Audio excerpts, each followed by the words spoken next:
Well, I will get started. We would like to welcome Marjorie Lessard, who has graciously agreed to talk with us about the history of Bellaire. This project, A Living History of Bellaire, is sponsored by Bellaire Public Library, and it's funded by a grant from Next Level Leadership, University of Michigan. Welcome. Thank you. So why don't you get started with what questions you want to talk about? Well,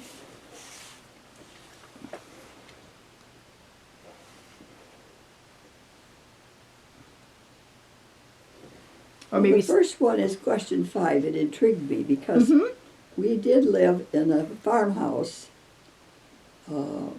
way out in the country. We probably were not within 10 miles of any kind of town, and we were probably about 50 miles from Traverse City. Oh, okay. But we had this town, Maple City and Empire, on either side of our farmhouse.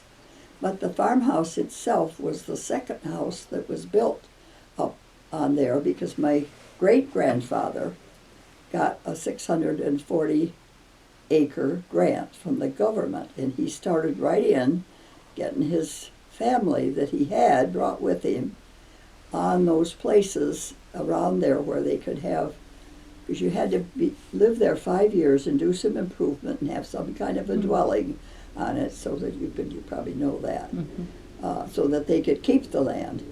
And our house then was the house that my dad got, and he actually built it. They were starting it before we moved into it, I'm quite sure. And I think we just stayed with Grandpa and Grandma just while my first sister and me were born. But I don't remember that for sure. I just have never heard anybody say anything about that because I lost my grandma before I was even born. My dad's mother.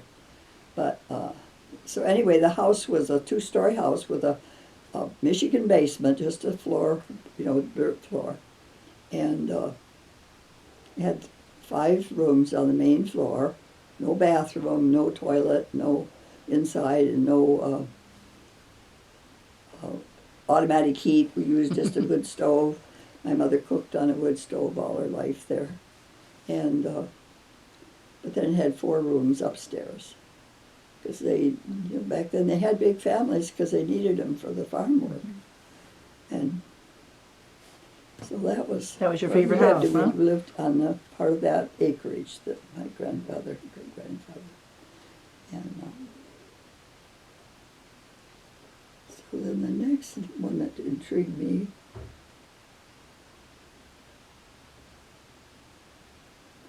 was the one about the games we played. We've always played Annie I Over with a very stern warning from the folks to throw our ball high and not let it come down on the windows.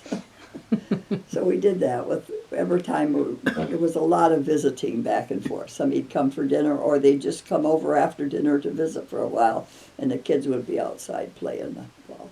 And we made our own games and played ball, and we played tag and all that kind of stuff. We did that at school too, because we had a schoolhouse about 3.5 miles from our house. Did you walk to school? We walked to school, and there were lots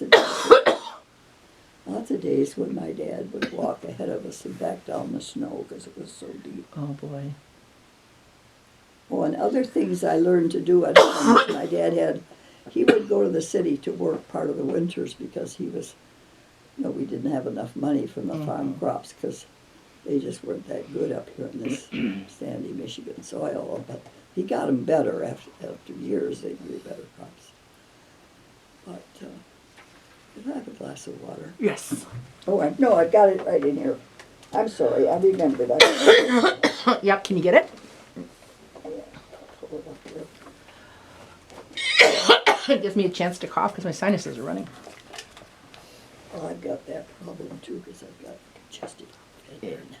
Yeah. That nasty, dry Yep. cardiac cough.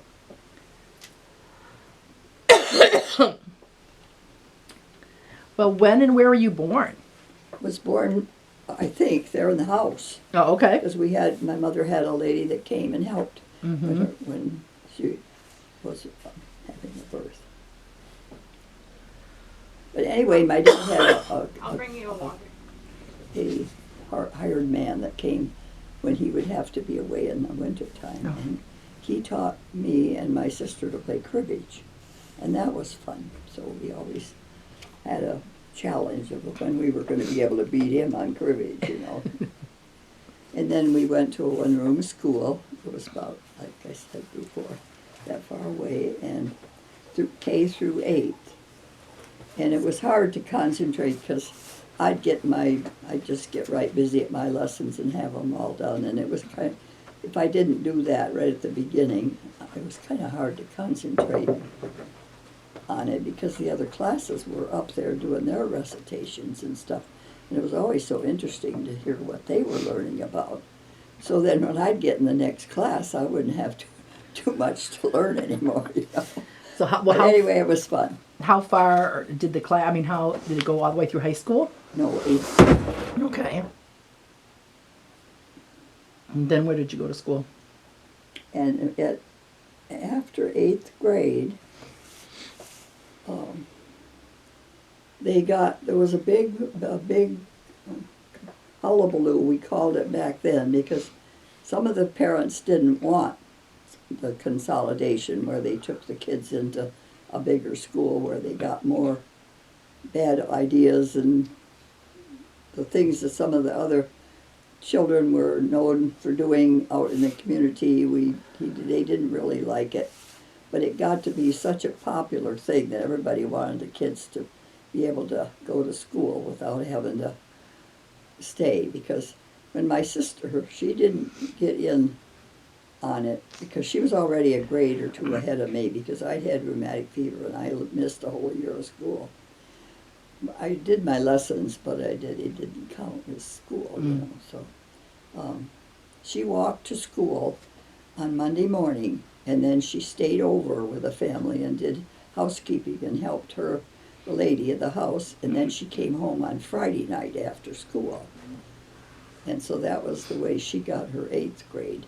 But then by 9th grade, I was in 8th grade, or 7th grade then, I guess. But anyway, they did get the buses out, and everybody we didn't have the bus come right to the house because the roads weren't that good in the spring and the fall. So they just said, well, we'll pick you up at the corner, and it was probably about a half mile. And my mom could almost see us that far when the bus picked us up. And so we did that till 12th grade. And my brothers, they started, but they didn't finish 12th grade. My sister and I were the only ones. And that was my mom's first family. And then after my 2 brothers were born, she didn't want to keep on having babies, so she took a break. I don't know how she managed, but she did. And then she had another 4 kids. Oh, wow. She had a girl first, and then a boy, then a girl, and a boy. And that was her family. But by that time, there wasn't even any country school anymore. Everybody was just bussed into the city. It was Empire High School where I went. And there I was interested in being a cheerleader, and I sang in the glee club and things like that. I wasn't I wasn't able to be very active physically. I just kind of had to, cheerleading wasn't that hard, and it was just, once in a while throughout the game that we would get on board. Hairstyles and what kind of fads were going on. And I remember that my hair was real long before that, and this is a little bit of a personal thing, but I was tender all over. I don't know if you know people that have had rheumatic fever. I actually had rheumatic fever. Yeah, it's really makes you. But I was, yeah.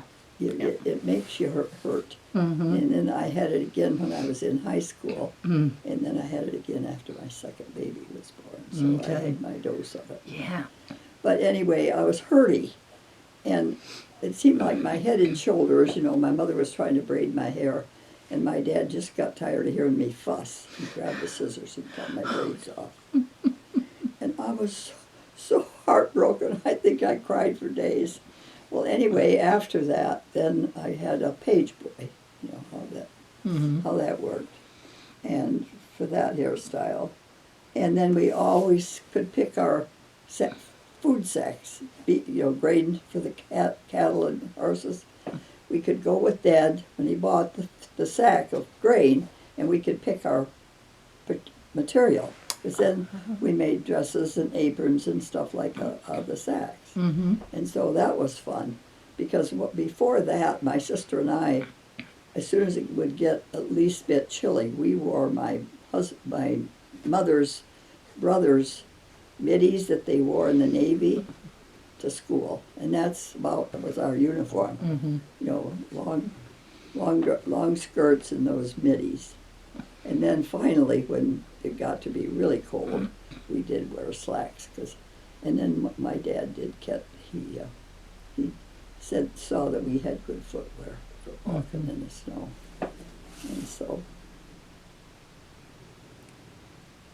and one of the things I loved most of all, and especially when I was in one of my spells where I was really sick, and it was bothering me, I would get to listen to the hit parade. Everybody was tolerant, and I guess they liked it as much as I did. Every, week there'd be the hit parade, and I kept a whole record of it, and I don't even know what happened to my record book, but I had it all down pat. But And the hit parade was music? Music. Yep. Professional singers, they got, it was on the radio, and we had a battery. Oh, okay. That my dad would let us have battery until the power ran out. So he said that other than Marjorie's program, you got to be careful that you don't keep it turned on all the time, and just watch what you really think you want to hear, because when battery's done, it's done. It has to charge the next day. But we did have, we always had enough food. Because my dad had a hunting dog, I remember that, and I know a lot of people did in the community.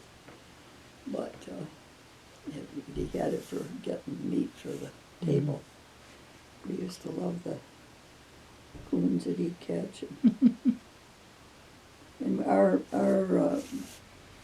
table was a huge round oak table. It took up a lot of room. It was in my mother's kitchen, and everything. Had a wood stove at one end that went up through the house, and it kind of had a grating, up there that helped heat the upstairs. And then we had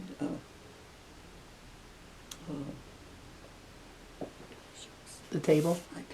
the table. It was round and as big, but it took up a lot of that space there. And if a couple of them were not there, we could push it back against the wall where the stairs went up to the upstairs. And then we had a little bit more room to work in the kitchen, because I remember kneading the bread on that kitchen table while we were having it back there, and Mom could still get by. But my dad always had a good hunting dog, but we never got to pet him or have him be much of a pet, because he had to mind my dad every minute. So Was the dog an indoor dog or an outdoor dog? No, out dog. We never had him in the house. And he had a good house, and it was kind of lined with, good stuff that wouldn't let the wind and cold in. I remember my mom would get cardboard pieces and help Dad fix the inside, and then he had a good door on it that he could just, it was two-sided. He could just go out like that to get himself out. And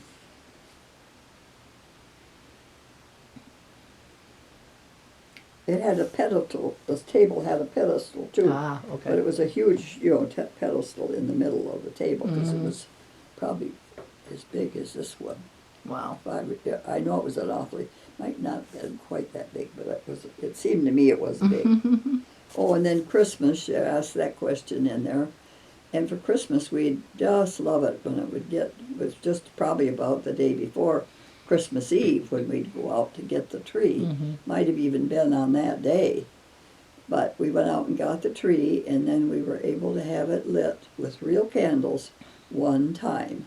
And that's why he tried to get the tree as late as possible, so the tree would be fresh and the candles wouldn't be quite as likely to set fire. And they all had to sit there with a bucket of water and waiting for. We never had an accident. I can't remember that we ever did.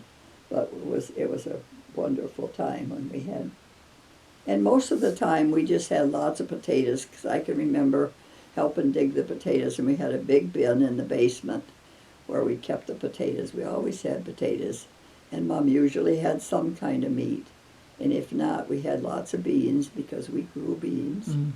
And then the one thing my dad would let us do is, you know, if they were picked over and really clean beans, you got about 15 cents more for the beans per pound or for a bushel or whatever it was. I don't remember. It wasn't a lot of money back then, but it was enough. You know, it was the going rate.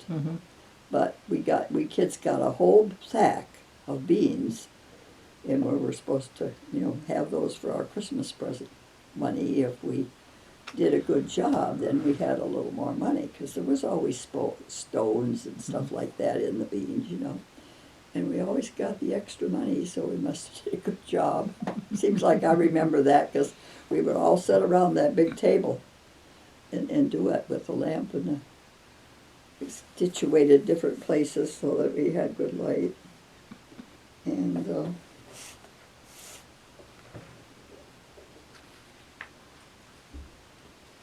and I know that we always had some kind of a vegetable, if it wasn't, because we hardly ever had fresh.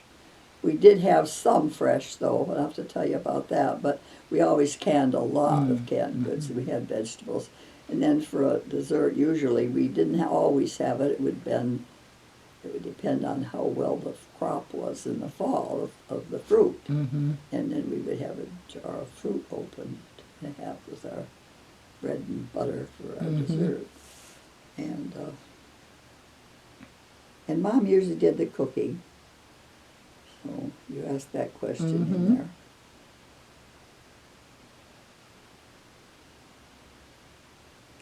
And then they asked the question about the difference in the world today and then. We hardly ever had loud noises, you know, because we used horses. And my dad did get a tractor, and we did have when they were harvesting the grain, the guys that had what they call it, thrashing machines. They would go from one farmer to the next, and wherever the farmer was having his thrashing done, all the ladies came and brought pies and helped cook, and you'd have about 3 settings of people at the table, because there was a lot of help needed for all that. And they would thrash everybody's in the community that was ready right then.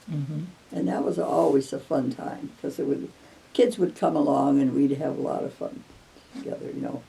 But that would be when it would be really noisy, when that thrashing machine was going on. But I remember how day after day we would go out, my brothers, and my sister Grace wasn't much for playing outside. She was kind of a trying to figure out how to just describe her.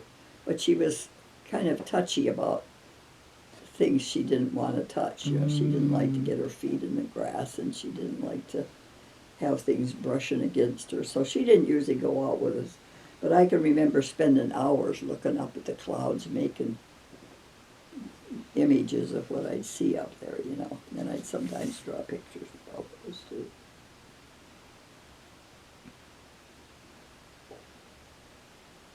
And my grandma, my mom's mom, was the oldest person I can ever remember meeting, and she wasn't very well.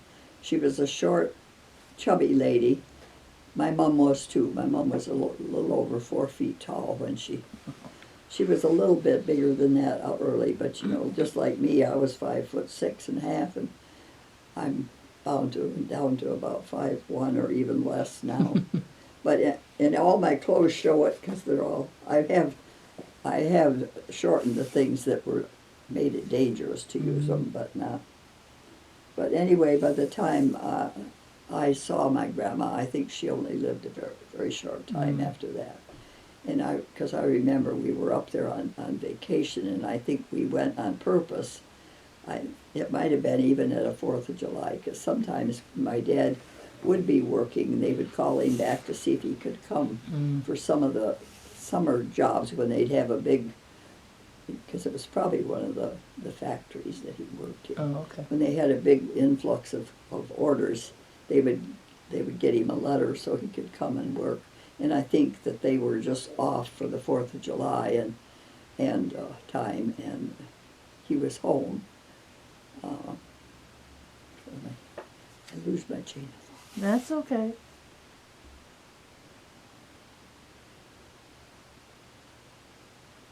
But I think that's why we went up north. Okay. Because that particular time we were living in the city, because I remember I did my first 3 years of school in the city school because my dad was needed down there. I think it was probably there were some, new things coming out in the car making and stuff, and I don't remember all that kind of details, but anyway, we were there, and that's why we did. And then I think my mom was already pregnant for maybe the second boy that she had after me, because she had her sister. She had what they called milk leg, Oh, so baby, okay. she had to stay laid down in her bed. My mom says, "Now I know you can help Aunt Ethel, because when Tommy cries, all you have to do is pick him up, wrap him in his blanket, and he's there right in his crib, and then take him to Aunt Ethel, and she'll nurse him and diaper him and give him back to you, and you can put him back, and he probably will just fall right to sleep." So I did that for her the 2 weeks that she had to be Down. And then after that, I did something else. I can't remember now what that was. And I've told that story not too long ago, too, so I know my memory is not really consistent like it was years ago. But So at what point did you move it to the Bellaire area? after we got married, Okay. and that's another whole big story, but I don't want to tell you that. No, that's fine. But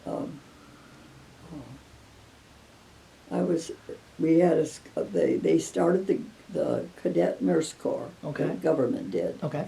And they were trying to recruit girls to come to be nurses so that the senior nurses could leave to go to help the war effort. Oh. And so we gathered a big bunch of people, and where there was 11 girls in our class when we started. But a lot of people thought they could be nurses, and they just didn't like it when they get in there. And then our director of nurses at the school, they had a really good school. Every hospital that we ever worked in, they didn't have enough cases in the Traverse City area of general nursing care to have enough. You had to have so many days of this kind of care and that kind of care and stuff. And we didn't have enough patients to get those all in, so we had to go what they called affiliations. We went to Herman Kiefer for our communicable diseases, and we went to Women's Hospital for our maternity and baby care, and we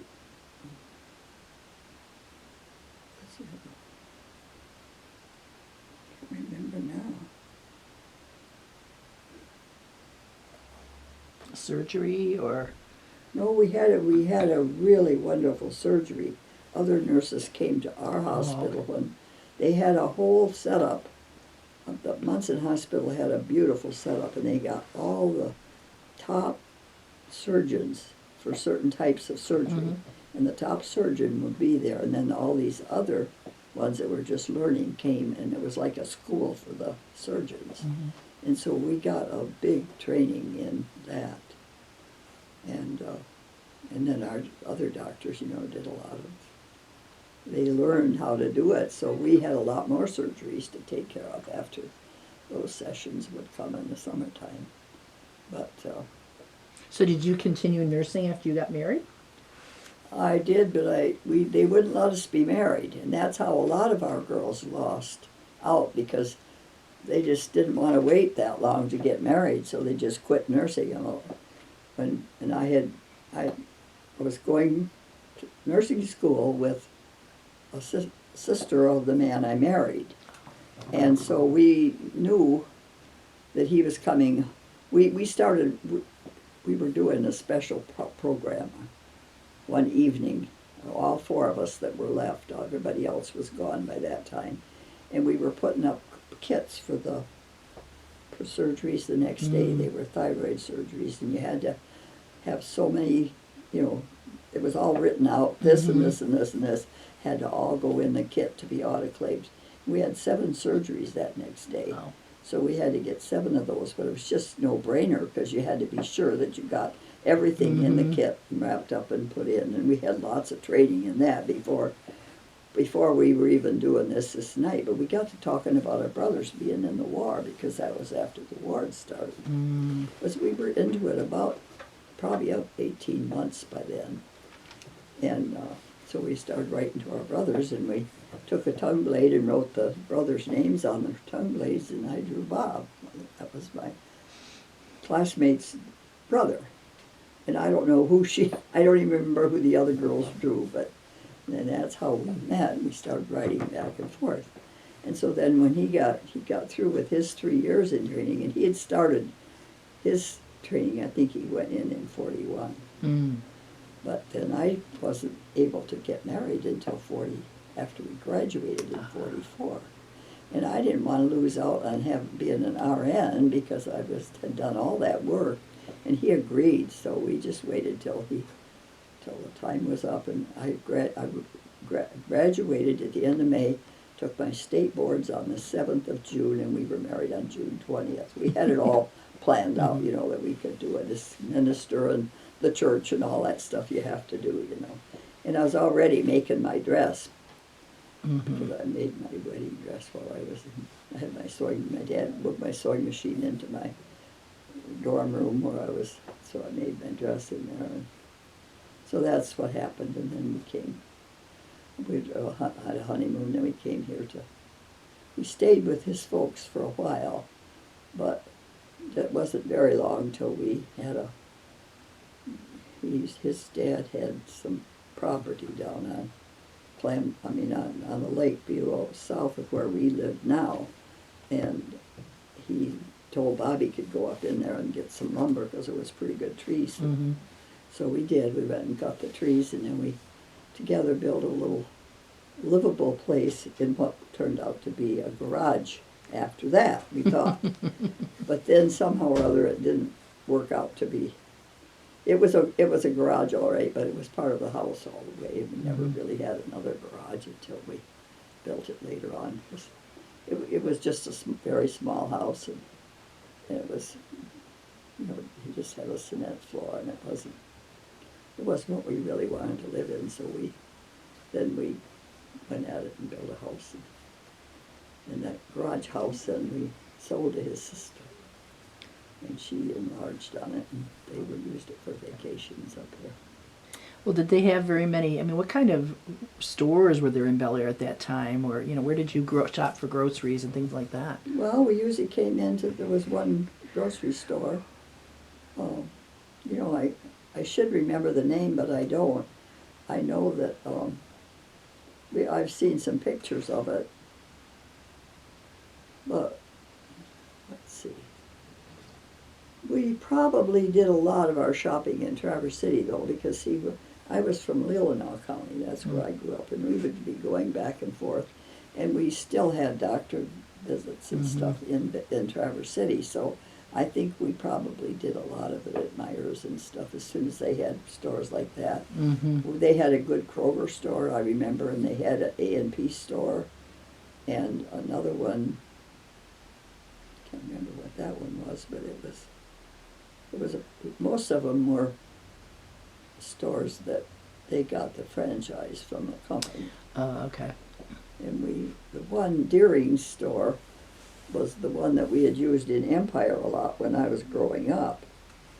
And one of the real interesting things that we did in school when we had to learn how to buy stuff, because kids wasn't much buying, but we had to make a list, and we had to go to the grocery store and buy the stuff.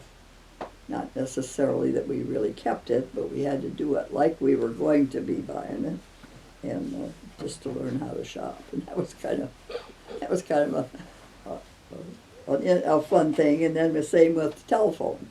we had to go and learn from a telephone in one of the businesses, because even the school didn't have a telephone. Or maybe they did in the main office, but not right away. I know it was quite a while before they got lines up and everything for the telephone. But, and I guess that's all I did. Didn't write anything more down. That's fine. Is there anything else that any stories you can think of about the Bellaire specifically historical stories that you might? Well, the one time that it was kind of a double story, because the main story was when my husband was in service, and he was in the Philippines, which was really a rough place, and so they gave him a furlough, where he'd go, and he went to Hawaii. And while he was in Hawaii, he was walking down one of the main streets right there in Honolulu, and he looked across the street, and Hy McPherson, who has, who they are, it'd be, like